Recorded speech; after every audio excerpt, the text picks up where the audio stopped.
జూపల్లి కృష్ణారావు చెప్పారు. ఇక వడగళ్ల వాన గండం తెలంగాణలో 5 రోజుల పాటు వర్షాలు, పలు జిల్లాలకు ఆరెంజ్ హెచ్చరిక. మనకి తెలుసు అకాల వర్షాల వలన రైతు అందరికంటే మన భారతదేశానికి వెన్నుముక ఎవరంటే రైతుకి ఏదైనా ప్రాబ్లం వస్తే మాత్రం అది 100% దేశవ్యాప్తంగా కనబడుతుంది.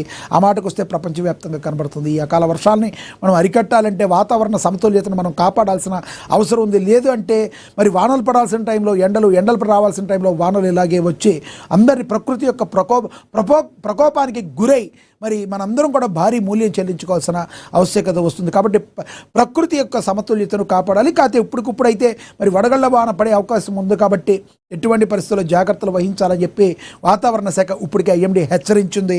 ఇక ఈ వడగళ్ల వాన వస్తే ఏదైతే ఇప్పుడు పింద దశలో ఉండి కొంచెం కాయ దశలోకి వస్తున్న మామిడికి రైతులు విపరీతంగా లాస్ పోయే అవకాశం చాలా స్పష్టంగా కనబడుతుంది. అదేవిధంగా జొన్నలు కూడా మక్కలు కూడా ఏవైతే ఉన్నాయో వీటిని కూడా మరి ప్రాబ్లం వచ్చే అవకాశం ఉంది. కాబట్టి రైతులందరూ కూడా ఇబ్బంది పడే అవకాశం ఉంది. వాతావరణ శాఖ కూడా మరి ఆరెంజ్ అలర్ట్ని జారీ చేసినట్టుగా కూడా తెలుస్తుంది. దీనికి సంబంధించి ఒకసారి చూద్దాం. వడగళ్ల వాన వలన రైతులకి చాలా ప్రాబ్లం వచ్చే అవకాశం అయితే స్పష్టంగా కనబడుతుంది.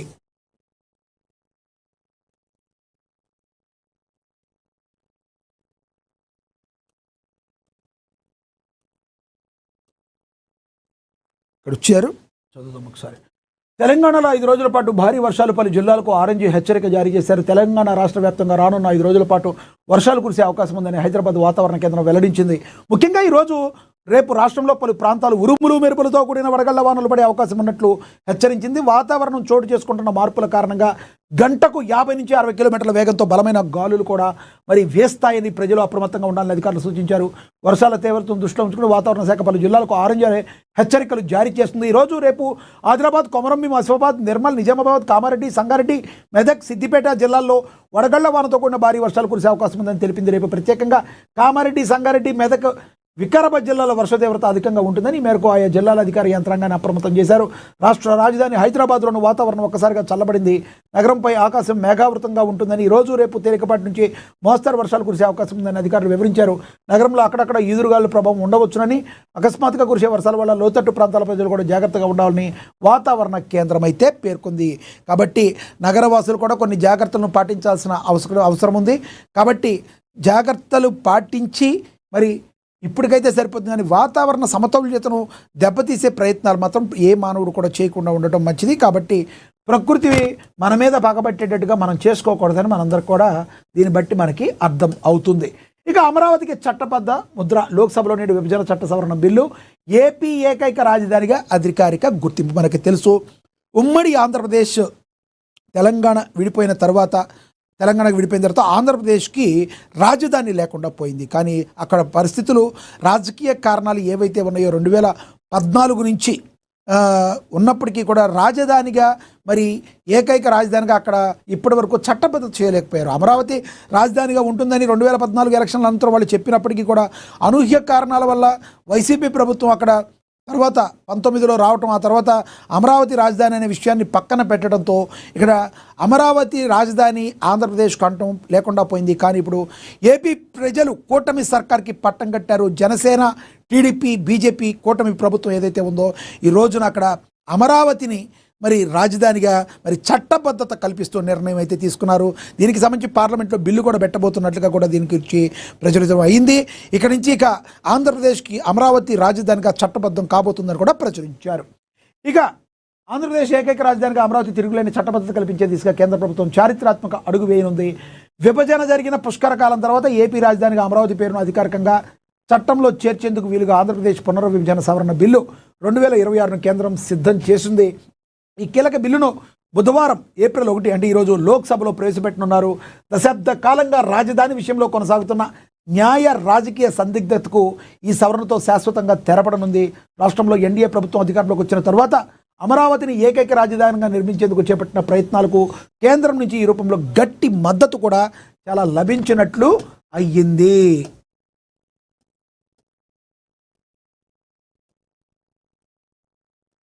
ఈ సవరణ బిల్లు ద్వారా 2014 నాటి ఆంధ్రప్రదేశ్ పునర్విభజన చట్టం సెక్షన్ 5, సెక్షన్ 2లో భారీ మార్పులు చేసుకున్నాయి. ప్రస్తుతం చట్టంలో ఉన్న రాష్ట్రానికి కొత్త రాజధాని ఉంటుందని సాధారణ వ్యాఖ్యం స్థానంలో ఇకపై అమరావతి కొత్త రాజధానికి ఉంటుందని స్పష్టం పొందుతున్నారు. కేవలం పేరును చేర్చడమే కాకుండా ఆంధ్రప్రదేశ్ రాజధాని ప్రాంత అభివృద్ధి ప్రాధికారిక సంస్థ చట్టం 2014 ప్రకారం నోటిఫై చేసిన ప్రాంతాలని అమరావతి పరిధిలోకి వస్తాయని బిల్లులో వివరించారు. దీనివల్ల రాజధాని విస్తీర్ణం పరిధి భవిష్యత్తులో ఎటువంటి వివాదాలకు తావు లేకుండా చట్టపరమైన రక్షణ లభించనుంది. ఈ బిల్లులో మరో ఆసక్తికరమైన అంశం ఏంటంటే ఈ సవరణను గత కొంతకాలం నుంచి అంటే జూన్ 2, 2024 నుంచి అమల్లోకి వచ్చినట్లుగా పరిగణించున్నారు. అంటే రాష్ట్రంలో కూటమి ప్రభుత్వం బాధ్యతలు చేపట్టిన నాటి నుంచే అమరావతి అధికారిక రాజధానిగా గుర్తింపు పొందినట్లుగా అయ్యింది. ఓవరాల్గా ఆంధ్రప్రదేశ్ ప్రజలందరూ కూడా చాలా హ్యాపీగా ఫీల్ అవుతున్నారు. ఎందుకంటే బయట రాష్ట్రం కానీ బయట దేశం కానీ ఏంట్రా బాబు మీ రాష్ట్రం ఏంటని చెప్తే మా రాష్ట్రం పలానా ఆంధ్రప్రదేశ్ ఏంటి, ఓకే మీ రాజధాని ఏదంటే చెప్పలేని పరిస్థితుల్లో, చాలా దౌర్భాగ్యమైన పరిస్థితుల్లో ఆంధ్రప్రదేశ్ మరి మేము బాధపడుతున్నామని ఎంతోమంది విస్మయానికి గురవుతున్న ప్రజలందరూ కూడా ఈ రోజున మా రాజధాని అమరావతిని గర్వంగా చెప్పుకునే రోజులు వచ్చినందుకు ఎన్డీఏ ప్రభుత్వం ఈ యొక్క అవకాశం కల్పించినందుకు కూడా ప్రజలందరూ కూడా కృతజ్ఞతలు తెలపడాన్ని మనందరం కూడా గమనించవచ్చు. ఇక అదేవిధంగా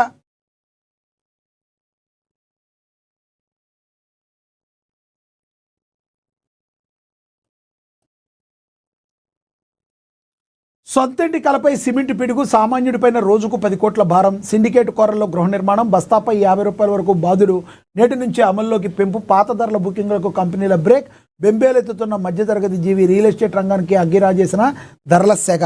ఏదైతే పశ్చిమాసియా దేశాల్లో యుద్ధ వాతావరణం కారణంగా అన్నిటి మీద చమురు వలన మెయిన్ ప్రధానంగా అన్నిటి మీద అది పడింది. దానిలో ఇప్పుడు మరి బస్తాకి 50 రూపాయల ద్వారా వడ్డన కార్యక్రమానికి మరి శ్రీకారం చుట్టినట్టుగా అయ్యింది. తప్పదిక సొంత గూడు నిర్మించుకోవాలనే సామాన్యుడి ఆశలపై సిమెంట్ కంపెనీలు నీళ్లు చల్లాయి.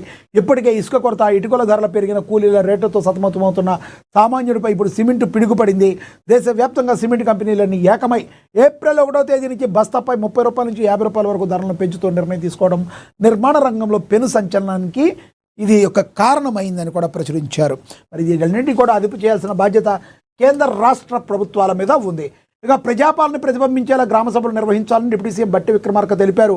ఏప్రిల్ 2న రాష్ట్ర వ్యాప్తంగా నిర్వహణకు కసరత్తు, కలెక్టర్లతో మీడియా కాన్ఫరెన్స్, మరి వారికి దిశానిర్దేశం కూడా కలెక్టర్లందరికీ కూడా బట్టి విక్రమార్క చేయనున్నారని కూడా ప్రచురించారు. ఇక ఏఎన్ఎన్ మహా అవార్డ్స్ సెలబ్రేటింగ్